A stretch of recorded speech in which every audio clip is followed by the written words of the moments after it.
And welcome back to TEW 2016.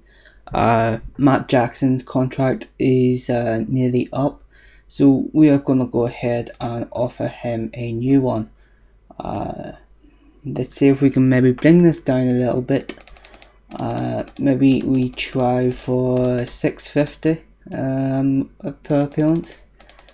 I think that would he might accept that, I'm not sure. And instead of a 3-year deal, we'll maybe take that. Wait, how much?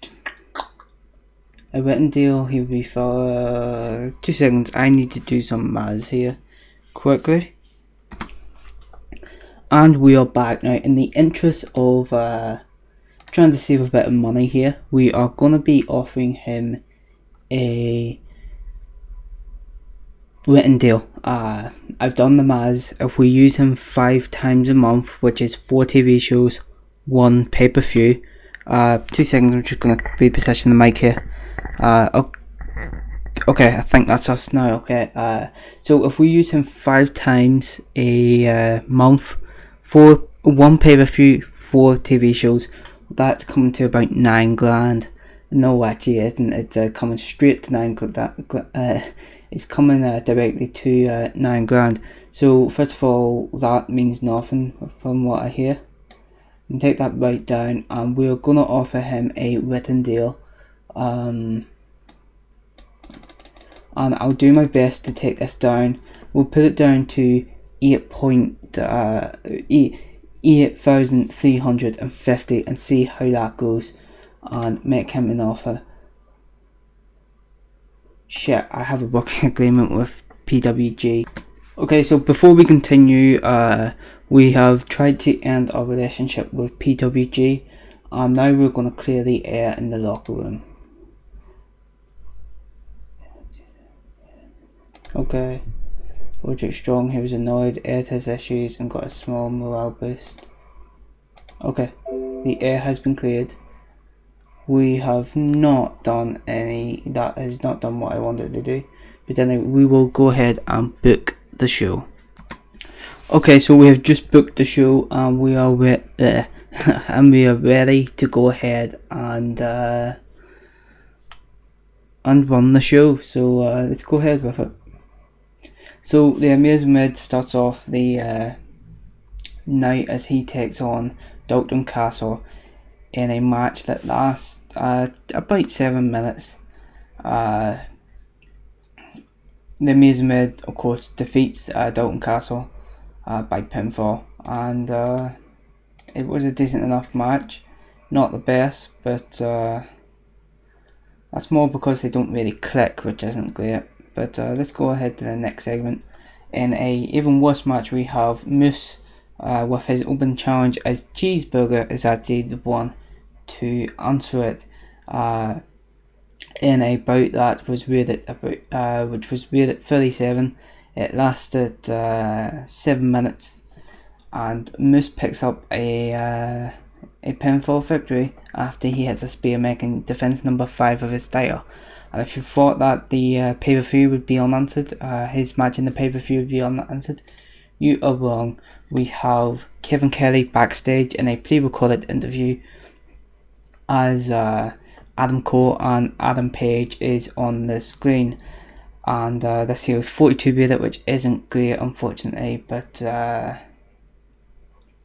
Kevin Kelly asked Adam Cole, what is Adam Page's stance in the Bullet Club? We saw you attack him last night. And Adam Cole answers, well, he's still a member of the Bullet Club. We weren't gonna just kick him out because he lost a match. He had to be taught a lesson. He lost 2 matches against the same guy in a row for a title.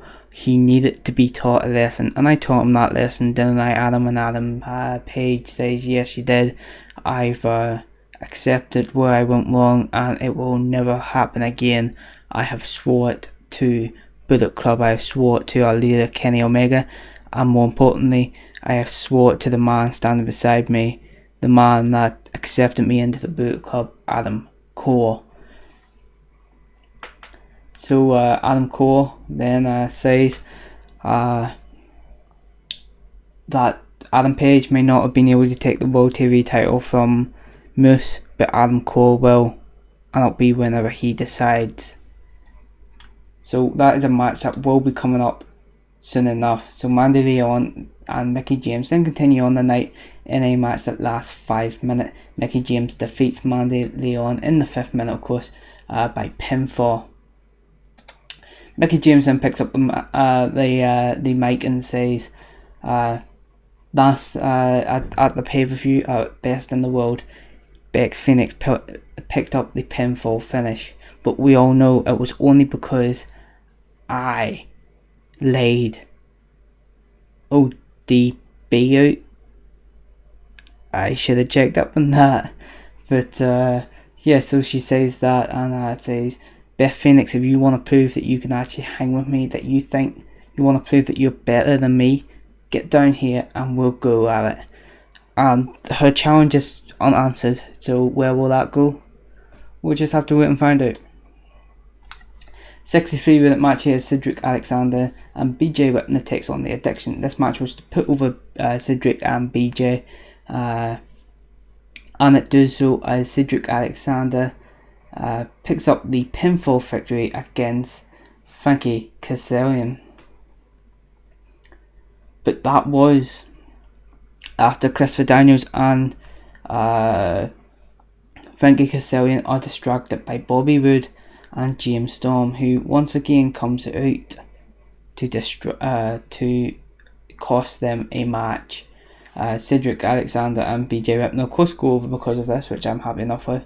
We're at 63, better than the any other match in the card.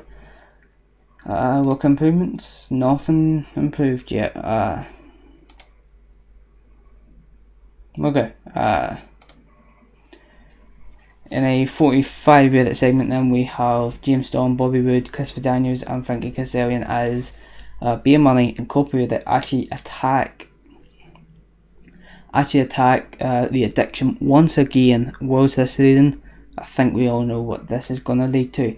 This progresses on 2 storylines: Beer Money, which is going to be for, of course, Beer Money being pushed, and the Addiction. And the reason why the Addiction is a separate storyline, it will come clear soon enough, hopefully, if all goes to plan. Our next segment is a promo with Colt Cabana, and he says, last night I defeated Jay Lethal, one of the very best. If anybody wants to challenge me for this, they have to be the best. I will not go up anyone lesser than the best of the best in this company. That's what this title represents. And he kind of holds it up and says, if you want to challenge me, you better be the best of the best. Pretty much just saying only the best can, obviously only the best can challenge for a world title, instead of, like Moose's title, which is an open challenge for anybody. Then we have a 65-minute match here as Rodrick Strong takes on Jay Lethal.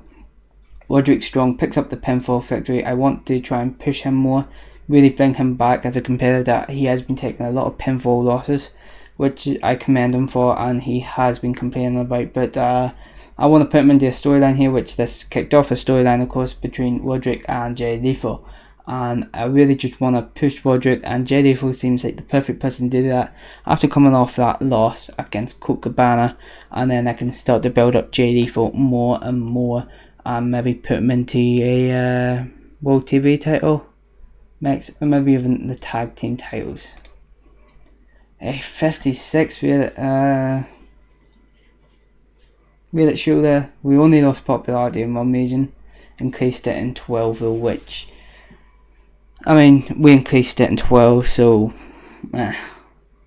so we have went ahead and offered Matt Jackson that contract after ending a relationship with a working agreement with both New Japan and PWG, but good job it didn't alter the alliance. So here we are with our size so far. We have increased in quite a few regions from 50 to 51, which I'm happy enough with, although we have decreased in the tri-state area, so we will want to really start to build up more regions, as well as getting back on track in the tri-state area. Anyway, so I'm going to end it here for now. Thank you very much for watching. Goodbye.